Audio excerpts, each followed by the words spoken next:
Assalamualaikum warahmatullahi wabarakatuh. Waalaikumsalam. Kembali lagi kita di channel Tanya Guru. Masih bersama saya Naga, Nawir Gani, dan kawan saya Bang Hendro. Juga bersama Ustadz Najamuddin Marahamid Lubis atau Ustadz Najamuddin M. Lubis, kita kenalnya.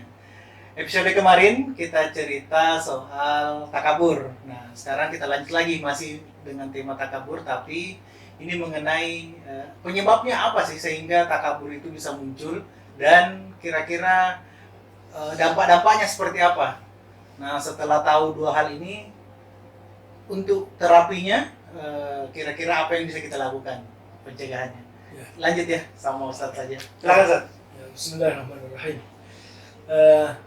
Sebab-sebab terjadinya takabur ya. Ya.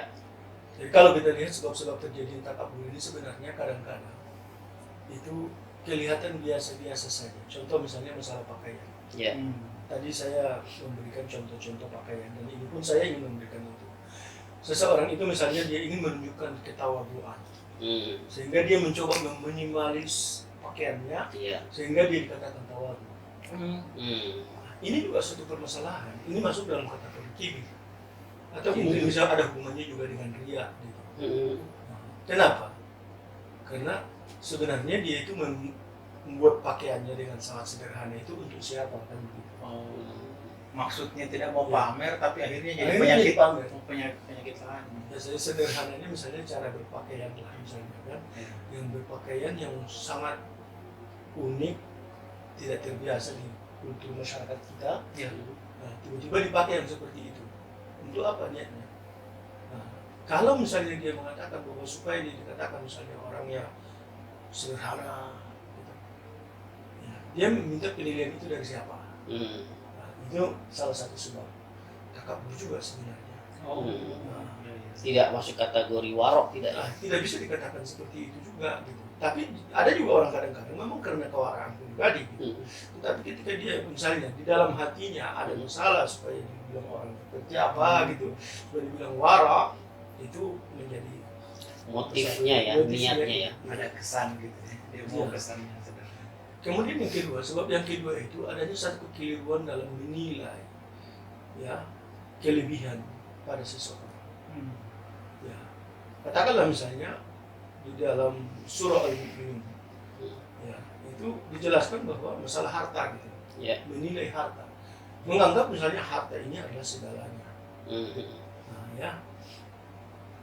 Nah, ketika sudah terjadi seperti itu, berarti kan dia ketika ada harta dia bisa menyebabkan dia menjadi angkuh. Kenapa? Dia punya segalanya dan dia tidak butuh dengan orang lain. Nah, ini bisa menjadi angkuh. Kemudian di dalam surah Al-Kahfi itu juga ada, misalnya dia lupa tentang nikmat Allah itu datang dari Allah Subhanahu wa Ta'ala. Artinya dia lupa yang memberi nikmat itu kepada dia sehingga dia menjadi memiliki sesuatu. Ya. Katakanlah misalnya orang punya kegantengan. Dia berapa tadi Ustaz? Al-Kahfi. Ya, Al-Kahfi. Contohnya. Nah, jadi kan sebenarnya rupawan itu kan sebenarnya anugerah Allah yang diberikan. Orang itu nggak minta. Iya. Nggak minta cantik, nggak minta ganteng. Iya, orang dia belum lahir pada waktu itu, benar Iya. terlahir orang yang diberikan oleh Allah seperti itu. Tapi dia lupa bahwa itu adalah dari Allah. Sehingga dia karena merasa ganteng atau mungkin merasa cantik, Iya. dan dia kemudian bertingkah gitu, dan dia menjadi takabur. Itu menjadi penyebab. Iya, iya. Nah, itu bisa seperti itu. Sebab Ada dalam surat Mendatangkan takabur ya. Kahfi 3536 Ustaz ya. Iya. Nah, kemudian kadang-kadang karena prestasi. Prestasi ya. Prestasi seseorang itu bisa menyebabkan seseorang menjadi sombong. Capaian. Ya. Dan kalau kita lihat misalnya, ya ada dalam surah At-Taubah ayat 100 juga ya, nah, yang terkait dengan ini. Nah, dampak takabur ya. Nah, dampak takabur ini ada pada dua ini ya, ada pada pribadi dan bisa juga pada organisasi. Nah, pada pribadi itu pertama ya tidak mendapatkan perhatian dari orang. Ya orang kalau sudah menunjukkan bahwa dia adalah sombong, orang itu akan menjauh. Ya, Untuk menyapa pun orang takut. Mengucapkan salam bukan nanti nggak dijawab salam saya. Nah, kenapa? Karena dia tahu bahwa orang ini sombong. Nah, ini salah satu dampak yang dirasakan oleh seseorang ketika dia berjiwa sombong. Kemudian jangan jiwa, nah, goncang. Kenapa? Bisa jadi dia kan merasa hebat, tapi Ya. kemudian orang tidak datang. Jadi kayak stres dia. Dia stres, kok jadi sendiri saya ini. Nggak ada temen Nggak ada gitu ya. teman gitu. Jadi orang melihat dia pun sinis gitu. Iya. Kan. Ini terjadi keguncangan jiwa.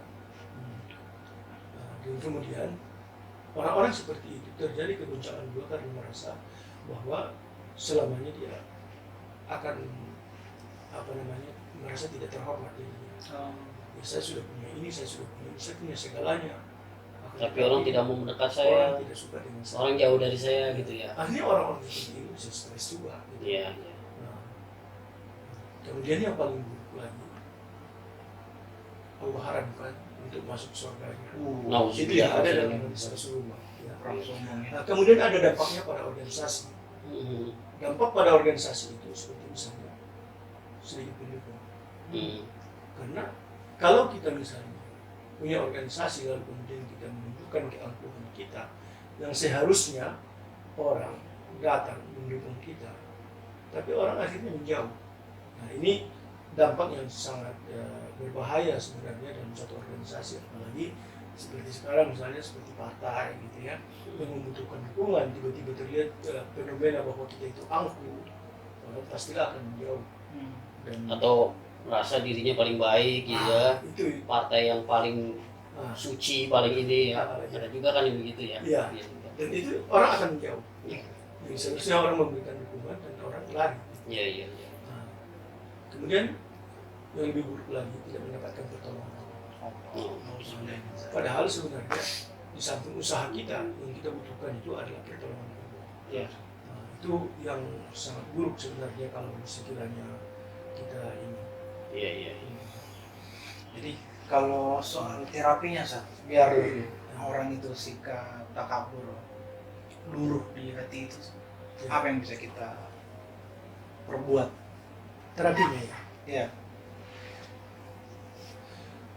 Jadi terapi untuk menghindari agar tidak terjadi kesombongan ini, pertama adalah mengingatkan diri akan akibat dari takabur itu. Jadi saya sebenarnya akibatnya ya. Memahami ya akibat dari takabur, Ya, dan mencoba sebab-sebabnya memperhatikan ya. lah gitu, apa yang menyebabkan takabur itu harus dipahami. Dan kita mencoba mengingatkan diri kita, dan kita misalnya kalau berteman harus saling mengingatkan saling juga. Nah, ini salah satu yang harus kita perhatikan. Iya. Nah, kemudian menjenguk orang sakit. Mungkin apa korelasinya? Ya. Terapinya apa? Kami yang menjenguk orang sakit gitu ya. Korelasi menjenguk orang sakit dengan mengatasi kesombongan ya. Oke. Karena Terapi. kita perlu diingatkan bahwa kita itu juga manusia. Satu waktu kita bisa sakit, dan satu waktu kita butuh saudara kita sendiri. Iya, iya, iya. Orang-orang yang bisa jadi tetangga kita, bisa jadi mereka orang saudara yang sangat dekat dengan kita, bisa jadi teman lama kita. Kita butuh Berarti ini ya Sat, karena persoalan hati, terapinya terapi hati kan? terapi hati. Maka ketika kita misalnya menjenguk orang sakit, kita tahu apa yang diderita sama dia. Nah, bisa jadi kita pun satu waktu ditimpa penyakit yang seperti itu. Orang pintar bisa sakit, orang kaya bisa sakit, gitu. Orang sukses bisa sakit, diingatkan kita gitu. Betul. Nah, kemudian duduk bersama orang-orang lemah, pokok. Duduk bersama. Jadi duduk bersama mereka, melihat kehidupan mereka, mendengarkan pengalaman mereka. Itu salah satu terapi. Nah, itu penting. Kan sering sekali orang-orang sukses ataupun orang-orang yang berprestasi, dia tidak ingin duduk bersama orang-orang yang dianggapnya tidak terlalu sukses. Iya, iya. Nah, Tidak selevel ya. tidak selevel. Tapi ini salah satu terapi yang sangat penting, dan sebenarnya ini juga Rasulullah kan kalau kita perhatikan itu bagaimana memberikan perhatian kepada orang-orang lemah. Bahkan di dalam sebuah hadis dikatakan nama tusuluna bidu afaiku, bahwa sesungguhnya kalian akan menang karena doa orang-orang lemah. Orang-orang lemah di antara kalian ya. Itu kan luar biasa. Iya, iya. Kemudian membaca akibat ya, membaca akibat orang-orang yang takabur itu harus kita baca. Orang-orang takabur itu banyak contohnya. Contoh misalnya dalam Al-Quran orang-orang malak lah misalnya. Itu seperti orang seperti Fir'aun dan gitu ya. Hmm. Itu kan semua orang takabur. Kalau kita baca di dalam Al-Quran, Iya, iya. ya kita akan lihat oh ternyata akibatnya seperti ini. Nah, ini salah satu yang di antara terapinya. Kemudian menghadiri majelis ilmu. Biasanya orang-orang yang berilmu ini fitnahnya Tidak mau. tidak mau mendengarkan orang yang berilmu. Hmm. Merasa dirinya udah pintar. Merasa dia sudah tahu segalanya. Iya, iya. Padahal sebenarnya bukan masalah tahu dan tidak tahu, yang dibutuhkan itu adalah bagaimana mendengarkan orang itu menyampaikan, dan kemudian yang disampaikan itu supaya sampai kepada hati kita sebagai terapi hati kita. Ya. Kalau ilmunya mungkin dia sudah baca. Iya, iya, Nah, iya. seperti itu. Jadi memaksa diri kita ya sebenarnya. Ya. Nah itulah yang diinginkan oleh Rasulullah kepada para sahabat. Ta'alu minal ilmi sama. Misal ilmu, mereka sudah dengar juga. Iya. Berkali-kali mereka dengar dari Rasulullah, tetap ta'alu minal ilmi saya, kita mengenang keimanan kita. Ini penting. Kenapa? Ini adalah terapi usaha hati. Melatih Iya. mendengarkan orang lain ya. Kemudian mengalah. Belajar mengalah. Contoh misalnya ada orang marah kepada kita, kita sebenarnya bisa melawan. Bisa melawan. Kira-kira kalau adu fisik oke lah, salah lah gitu ya, masih bisa lah gitu ya. Tapi bagaimana kita melatih diri kita? Atau misalnya bertengkar, ya, berdebat, apakah itu dari segi keilmuan misalnya atau adu argumen dan macam-macam lah gitu ya. Ya, tidak harus semuanya harus dilayani. Kita harus melatih diri kita juga untuk menahan diri untuk tidak menjadi orang yang takabur. Nah, kemudian menampakkan nikmat Allah. Kayak apa itu?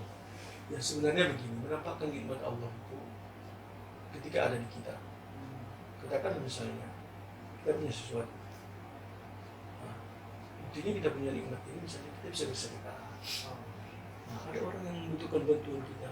Dibantu. Sebagai bentuk wujud kasih sayang kita berikan kepada dia. Untuk apa? Untuk mendekatkan hati kita dengan mereka. Nah ini bagian daripada usaha-usaha memperbaiki hati kita. Jadi bersedekah bukan hanya sekedar membantu orang yang membutuhkan, akan tetapi justru membantu kita untuk memperbaiki hati kita. Ya. Nah, sekecil apapun yang kita berikan, tetapi kita sedang mencoba memperbaiki hati kita. Sama misalnya kita tidak punya harta, tapi kita punya tenaga. Kita lihat ada orang yang membutuhkan tenaga kita. Ya, udah diangkat gitu ke bawah gitu. Nah, itu memperbaiki diri kita sendiri, bukan hanya membantu dia, tapi justru membantu diri kita sendiri. Melatih diri ya. Melatih diri kita. Nah, melatih diri untuk taat. Iya. Ya. Kemudian muhasabah diri kita. Introspeksi ya. Introspeksi diri gitu ya. Nah, kemudian memohon pertolongan kepada Allah. Ini Yang paling penting. kata kuncinya sebenarnya di situ. Bagaimana kita, tadi kan sarana-sarana yang bisa kita inginkan, tapi puncak dari itu semua setelah kita melakukan apa yang bisa kita lakukan, memohon pertolongan Allah.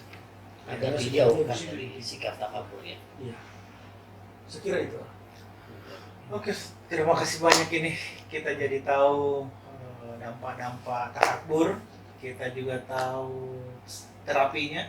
Mudah-mudahan kita termasuk orang yang oleh Allah diberi ketenangan hati, dijauhkan dari sifat takabur. Amin. Amin. Sampai jumpa di perbincangan Tanya Guru bersama Ustadz Nanyamuddin M. Lubis. Assalamualaikum warahmatullahi wabarakatuh. Waalaikumsalam warahmatullahi wabarakatuh. Terima kasih telah menyaksikan video ini. Jangan lupa subscribe. Like and share.